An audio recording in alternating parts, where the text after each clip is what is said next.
Well, given that Tom Steyer is the person who leaked the video with me and the staffer from 5 years ago, he pretty clearly didn't think that he pretty clearly wanted to be governor bad enough to knock me down to do it. And I've apologized for that video many times.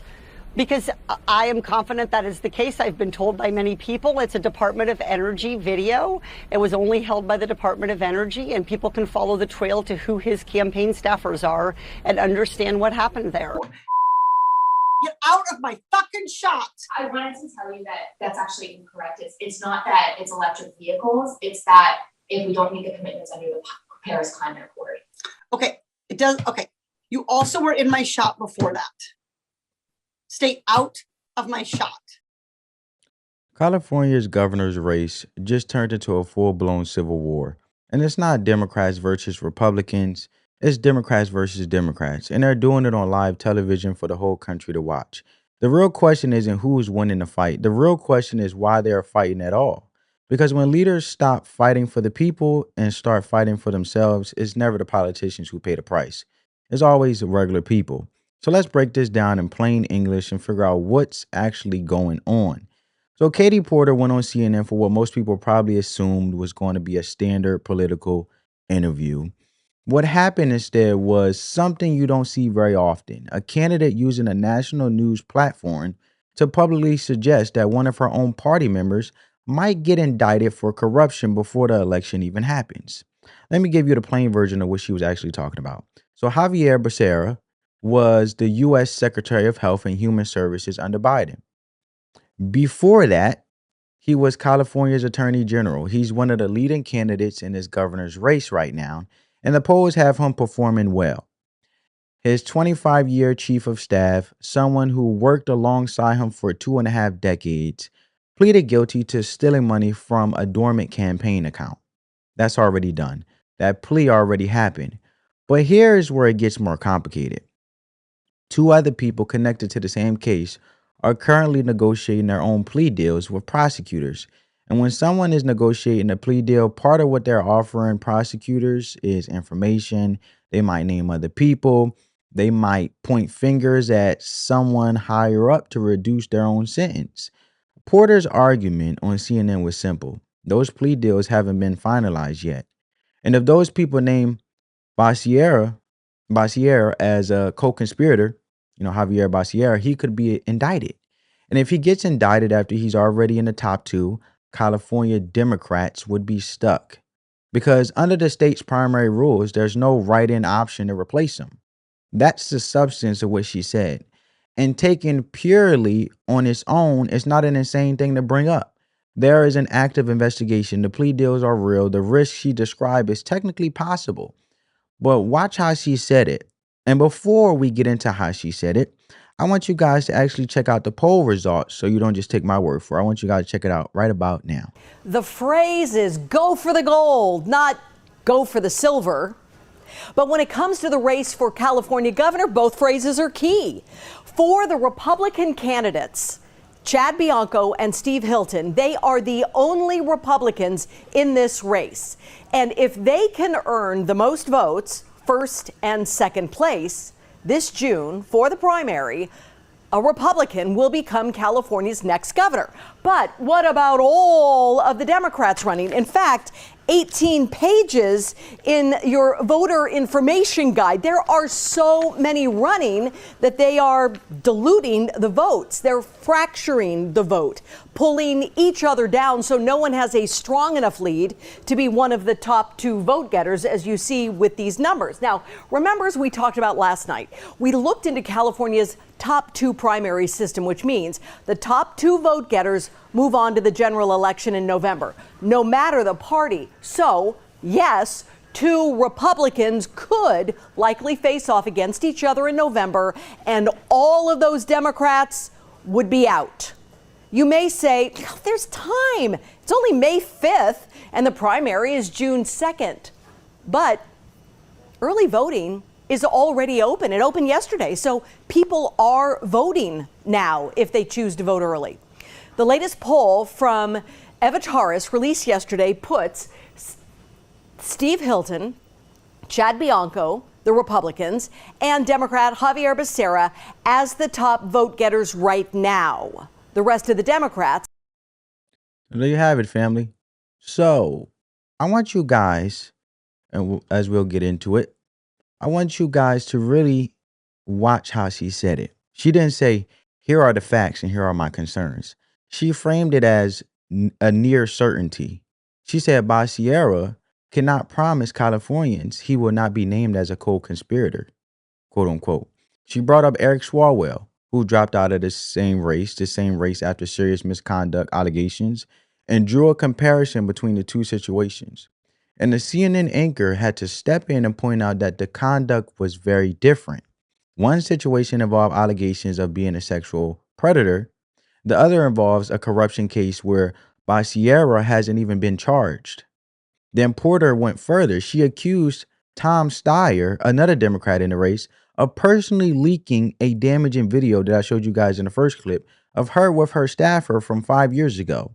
She said she was confident Steyer's campaign was behind it.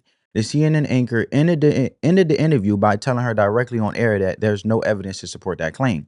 When CNN is fact-checking a Democrat mid-interview and walking back her statements before she even finishes talking, that's not a good sign. That's a candidate who walked in with a plan to say whatever she needed to say and ended up getting called out for it in real time. This wasn't a policy debate. This wasn't a conversation about what California needs. This was a candidate at 8% in the polls throwing everything at the wall and hoping something sticks before the primary ends her campaign entirely. Check it out. And polls still have you hovering around 9 or 10% behind about 3 or 4 other candidates, including 2 of your fellow Democrats. What's your message to voters who are still undecided about you? There's 3 weeks of voting left. A lot of people haven't even gotten their ballots yet, or they're just arriving here this week. And look, this question for California is, do we want somebody who spent their career working on making life more affordable for families? That was my background long before I got into politics, working on credit card debt, families in bankruptcy, helping people who are facing foreclosure or eviction. And when I went to Congress, I stood up to special interests, took pharmaceutical executives to task, for example, for price gouging. The other candidates in this race are a billionaire and a 35-year, 37-year career politician who's funded by corporations. I'm the candidate here who knows what it's like to drive a minivan, to push a shopping cart, to worry that your kids are not going to be able to afford to move out and will wind up living on your couch. And that's a perspective that's going to drive my laser focus on affordability in a way that I just don't think a billionaire can. Congresswoman, polls are showing support is growing for one of the candidates that you alluded to, the former Congressman, State Attorney General, and HHS Secretary Javier Basera. At CNN's debate earlier this month, some of your fellow competitors pushed him a little bit on the fact that his former chief of staff pleaded guilty to charges related to stealing money from Basera's campaign account. Here's what he said. If you violate the law, you will be prosecuted. No one is above the law. You will be held accountable. If I had been involved, the U.S. attorney would have had me in that indictment. I was not involved. Is that sufficient? It's not. Look, there is still an active investigation going on. 2 of the 3 people who were initially implicated are negotiating plea deals. And in those plea deals, they could name Secretary Basera. I don't know if they will, but that is a risk. And so I don't want to see what happened with Eric Swalwell, what happened with Javier Basera. This race is too close, it's too chaotic, and there's no reason to take a risk. Look, the simple fact is Secretary Basera cannot promise Californians that he will not be named as a co-conspirator in this corruption charge. It was his campaign account. He signed off on it. It was his 25-year chief of staff who was receiving the money via this scheme. There's just too much of a risk there for me, given the stakes of having the potential to have a Republican in charge of California. We have a top 2 primary. If we make the wrong choice here, there is no write-in process. You are stuck with the other top 2 candidate, which looks like it's going to be Republican Steve Hilton. So I do not think that is a risk Californians should be taking. And just to be clear, he has said multiple times, including at CNN's debate, that he did nothing wrong. Are you saying that you don't believe that that's true? He said if someone has broken the law, they should be held accountable, which is a generic statement of truth that I would agree with. He has said at times that he didn't know about the money. He had no, quote, no vision into what was going on. And at other times, he's admitted that he signed the papers showing that $10,000 a month was going out for account maintenance. But he had another campaign account where he was paying $1,000 a month for maintenance. Why would you be paying 10 times more? It just raises a lot of questions. I do not have the facts here, but the people who are currently negotiating plea deals in Sacramento do. And if they implicate him, I have zero doubt that he will be indicted. So we just don't know where this is going. It's still an open issue. And I think at this point, this close to the end of the race with our top two, with no possibility for a write-in, I think it's too big of a risk to take. And To understand why this is happening, you need to understand how California's primary system actually works, because it's not like most states. In California, they use what's called a top two primary. Every candidate from every party runs in the same race. The top two vote getters, regardless of party, move on to the general election in November. That's it. So if two Republicans finish first and second, those are your two choices in November. Every Democrat on the ballot is just gone. No second chances, no alternatives, no write-in option. Right now, there are so many Democrats running for governor that they are all splitting the same pool of votes. Javier Basera is pulling some. Tom Steyer is pulling some. Katie Porter is pulling some. Eric Swalwell was pulling some before he dropped out. And there are others in the race too. Each one taking a small slice. Meanwhile, on the Republican side, there are only two serious candidates, Chad Blanco and Steve Hilton. And all the Republican votes are concentrated between just two of them. The latest poll has both Republicans sitting in the top two positions. Early voting, as you guys heard, already started. People are casting ballots right now, while Democrats are still attacking each other on cable news, as you see. The logical move, the obvious move, is for some of these Democrats to drop out and consolidate support behind whoever has the best chance of finishing in the top two. That's just math. Fewer candidates means fewer ways to split the vote, but nobody is dropping out. And this is where the incentive problem comes in. Every single candidate still in this race genuinely believes that they could be the one who breaks through. Each of them is running their own math in their own head, telling themselves that if the right thing happens, if the right candidate stumbles, if the right story breaks, they could surge. And because everyone is running that same calculation, nobody is willing to be the one who steps aside. Nobody wants to sacrifice their shot for the good of the group. This isn't unique to politics. You've seen this before, probably somewhere much closer to home. Think about a group project at work where 5 people all want to be the one who gets credit for the final result. Instead of dividing up the task and moving efficiently, everyone is guarding their peace. Nobody is fully cooperating, and the whole thing starts falling apart. The deadline comes and goes. The manager is unhappy. The whole team takes the hit. Not just the one person who refused to pass the ball. Every single person on that project loses because a few individuals couldn't prioritize the outcome over their own credit. That's California's Democratic primary right now. 5 people who all want to be the one whose name goes on the trophy, and none of them willing to do the thing that actually gives any of them the best shot at winning, which is to stop competing against each other and start competing against the Republicans. The incentive to win personally is just stronger than the incentive to win collectively. That's human nature. It shows up in families, in businesses, in sports teams, and yes, in political parties. When the reward for winning feels personal, your name, your career, your legacy, people have a very hard time choosing a group over themselves, even when choosing a group is clearly the smarter play. And the gap between those two incentives, the personal win versus the collective win, is exactly where the chaos you're watching right now was born. It didn't start with Katie Porter's CNN interview. It started the moment every candidate in this race decided that their personal ambition was worth more than the outcome the people they represent actually need.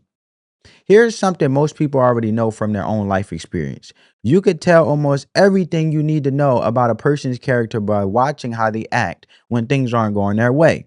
Not when they are winning, not when everything is comfortable and the pressure is low, when they are backed in the corner, when the clock is running out, when the thing they want most is slipping away from them. That's what you see what someone is actually made of. Katie Porter is at 8% in the polls. She is not in a winning position. She walked into this CNN interview knowing the numbers, knowing where she stands, and she made a calculated decision to go after two people. One of them on evidence that the anchor had to publicly discredit before the interview even ended. That decision tells you something. Not about our politics, about our character. Desperate people make desperate moves, and those moves almost never hurt just the target. They ripple out and damage everyone nearby. But this isn't a Katie Porter problem. This is a pattern. And it's one of the oldest patterns in American political history. In 1968, the Democratic Party was supposed to be the party of the working class, the party of civil rights, the party of the people who were getting left behind by the system. And some critics even argue to this day, currently right now, they are still not the party for the working people as they claim they are, by saying one thing and doing another, typical politician move, saying one thing and doing another, and when they get in office or they get their position. But back in 1968, despite what critics are saying, they had real issues to run on. The Vietnam War was tearing the country apart. There was genuine unrest, genuine pain, and genuine demand for change. But instead of channeling all that into a unified message and a strong candidate, the party collapsed inward. The 1968 Democratic National Convention in Chicago became one of the most chaotic events in American political history. Protesters in the streets, delegates fighting on the convention floor, party leadership refusing to yield, candidates refusing to step aside. They were so fractured, so consumed by internal power struggles that they handed the general election to Richard Nixon. A party that claimed to represent the working class was too busy fighting over who got to be in charge to actually show up for the working class when it counted most. That was almost 60 years ago. The Pacific issues were different. The names were different, but the core failure was identical to what you're watching in California right now. The conversation stopped being about what the people needed and turned entirely into what each individual needed to survive in the race. That shift from what do the people need to what do I need right now is what ego-driven leadership actually looks like in practice. It's not loud and obvious. It doesn't announce itself. It disguises itself as strategy, as concern, as principle. Porter isn't on CNN saying, I'm attacking Becerra because I need to save my campaign. She's framing it as protecting California from risk. Steyer isn't running his face on television for 6 months because of his ego. He's framing it as standing up to corporate interests. Let's continue. To sort of make an analogy to Eric Swalwell, that's pretty explosive. Well, look, a lot of the same people who endorsed and supported Eric Swalwell are now endorsing and supporting Javier Basera. And as you know, Donna, there were rumors about Eric Swalwell, and people discounted those rumors. There are rumors about what's going to happen in this plea deal and how it's going to unfold, what's going to happen in this ongoing corruption investigation. And I don't think that's a risk worth taking. The conduct, the allegations, the risk, completely different. Eric Swalwell was a sexual predator, full stop. Very, very different conduct. But look, the stakes here are about whether Californians should risk having a Republican governor. And for me, the answer is unequivocally no. And the plain truth is Secretary Becerra cannot and has not guaranteed or promised the people of California that he will not be named as a co-conspirator and indicted. And if he is, and the top two include him and Steve Hilton, we would wind up with a Republican governor. And that, as a mom, as a Democrat, as a woman, is just devastating for Californians. It's not a risk worth taking. There are other Democrats, of course, in this race and doing relatively well, including Tom Steyer. He just did an interview with Pod Save America where he said he was the only candidate who could stand up to corporate interests. He was asked specifically, well, what about Katie Porter? This is what he said. She's hostile to special interests, but she doesn't have your money to get ads up, right? That's a real thing. So the question is, can someone win and do this? That is the actual question, John. Not can someone be good-hearted. There are lots of good-hearted people who I would be happy if they won. The question is, can someone actually do this? What's your response to him?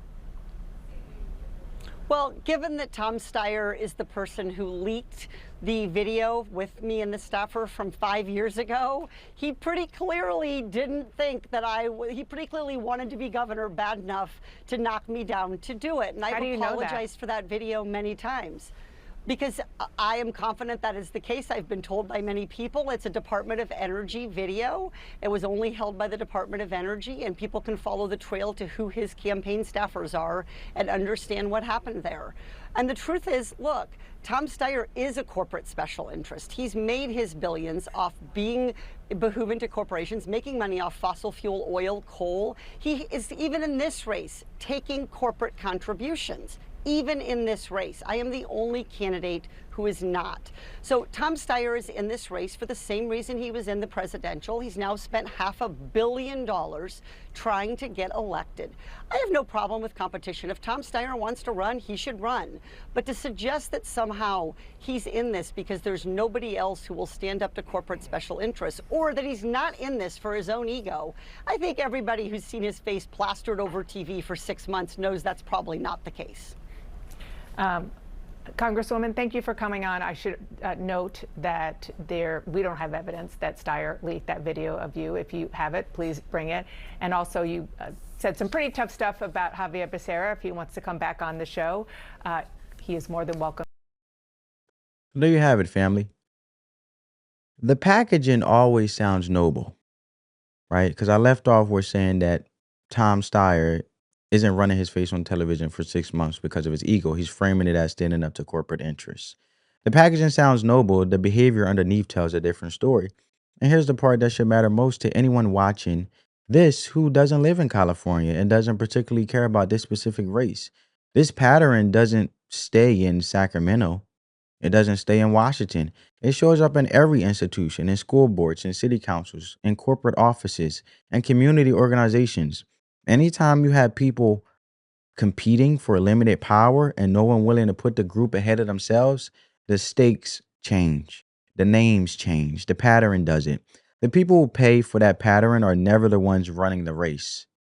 The politicians in this governor's race have careers, platforms, donor networks, and name recognition that will survive this primary regardless of how it ends, win or lose. They land somewhere comfortable. The people who do not have that cushion are the ones sitting at home right now, paying California rent, buying California groceries, and navigating California roads and watching their elected officials spend the last weeks before a critical election tearing each other apart on cable television instead of offering a single concrete answer to a single real problem. That's the real cost. And it's coming up next. And when the people running a city, a state, or a country get too deep into fighting each other, the actual work just stops. Not slows down, stops. Because you can't negotiate a housing policy and drag a colleague through the mud at the same time negotiating the housing policy. You can't put together a serious plan to address street homelessness while you're rehearsing attack lines for your next cable news hit. The bandwidth goes somewhere, and right now in California is going into the fight. And California does not have the luxury of a slow news cycle right now. The state has one of the highest costs of living anywhere in the country. The average rent in Los Angeles is over $2,200 a month for a one-bedroom. San Francisco is worse. Families who have lived in the same neighborhoods for generations are getting pushed out because the math simply doesn't work anymore. That's not a political talking point. That's people packing up and moving because staying isn't affordable. California lost more residents to out-migration than any other state for 3 consecutive years. People are voting with their feet, and they've been doing it quietly while their leaders argue about who gets to be in charge. The homelessness situation has been building for over a decade. Los Angeles County has more than 75,000 people experiencing homelessness on any given night. That number didn't appear overnight. It grew steadily year after year through multiple administrations, multiple elections, multiple rounds of candidates promising that their plan was the one that would finally fix it. The plans came and went. The number kept climbing. Businesses are leaving to Oracle, Tesla, Hewlett-Packard, companies that built themselves in California and then decided the conditions weren't worth staying for. When large employers leave, they don't just take the executive jobs. They take the warehouse jobs, the administrative jobs, the entry-level positions that real families depend on. The ripple goes down. Now, think about this. The people currently competing to run the state, the ones with the actual power to shape policy, direct funding, and set priorities, are spending the final stretch before a critical primary attacking each other's legal records on national television and accusing each other of leaking embarrassing videos. Not one moment of this CNN interview was about rent. Not one moment was it about what happens to a family that can't afford to stay in the city where they grew up. Not one plan, not one number, not one concrete answer to any of the problems that Californians actually wake up thinking about. Here's the simplest way to put it. Say you hired a crew to fix a serious leak in your roof, the kind that left alone starts rotting the structure underneath. And you come home to find them standing in the driveway, not working, just arguing about who gets to hold the hammer. Maybe one of them is on the phone telling anyone who will listen that another crew member once did a bad job on a different house. Your roof is still leaking. The damage is still spreading, and not one of them has climbed the ladder. You are the homeowner in that situation. So is every person in California trying to get through the week. This is not a problem that belongs to one party. When the incentives are broken, when personal survival matters more than public results, this is what you get. Regardless of who's wearing what color jersey, the roof leaks either way. So what do you actually do with all of this? Because watching is one thing. Walking away with something useful is another. The answer isn't to pick a side in the fight. It's not to root for Porter or go against Javier Basera or to hope the Republicans run the table in June. The answer is to completely change the standard you use when you look at any leader, any candidate, any person asking for your trust and your vote. Stop leading with party. Parties change. Platforms shift. The letter next to someone's name on a ballot tells you almost nothing about what they'll actually do once they have the job. Start leading with record. What did they actually do the last time they had power? Not what did they say. What did they do? And what did it cost the people they were supposed to be serving? See, if you want to be successful, you have to realize and take your self-infatuation and stop being so self-absorbent and understand that true success comes from being at true service and full service to others. Results matter more than speeches. A person who can talk for an hour and leave a room fired up but hasn't solved a single problem they were hired to solve isn't a leader. They're a performer. And performances are great entertainment. They are just not what you need when the rent is due. Here's a 3-question filter you can apply to anyone running for anything at any level anywhere in the country. First, what did they do when they had power? Not what they promised. What they actually built, changed, or fixed. Second, who did they fight for when it was inconvenient? When the fight cost them something, donor money, popularity, political cover. Whose side did they take? And third, how do they act when they are losing? Because this CNN interview answered that third question about Katie Porter clearly. When the pressure hit, she went after a colleague on an unverified claim or unverified claims and accused another of leaking a video without a single piece of evidence to back it up. That's the answer, according to what we know just for now. So everything she was saying was alleged.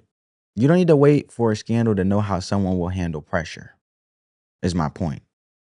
This conversation is bigger than Katie Porter, bigger than any of those politicians running for this California race. Just watch them when things aren't going their way, is my point. Lincoln said it in 1858, that a house divided against itself cannot stand. He wasn't just talking about the country at the moment. He was describing a principle that has held up in every institution that has ever collapsed from the inside. Companies, teams, families, parties. Internal division left unchecked does the damage that no outside opponent ever could. But here's the part that actually matters for you and me. The chaos at the top creates an opening at the bottom. When leadership fails this visibly, it becomes harder to ignore. It becomes harder to dismiss.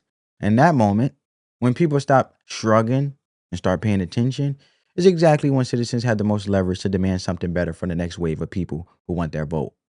When leaders eat their own, there's always regular people who go hungry. This CNN interview wasn't just political drama.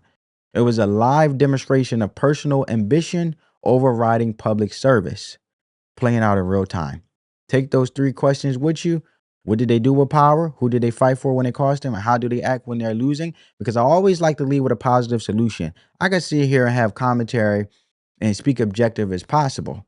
But at the same time, what value do I leave you if I don't leave you with a common sense middle ground solution? So those answers will tell you everything, family. I hope I poured some value into you, and I hope you enjoyed this video. Drop a comment. Do you see this same pattern in your own city or state? And if this kind of breakdown is useful to you, subscribe, because making sense of the chaos in plain English is exactly what this channel is here for. Spread that peace, love, and positivity. Let the love supersede the hate. I'll catch you in the next one, family. Love you guys. Peace.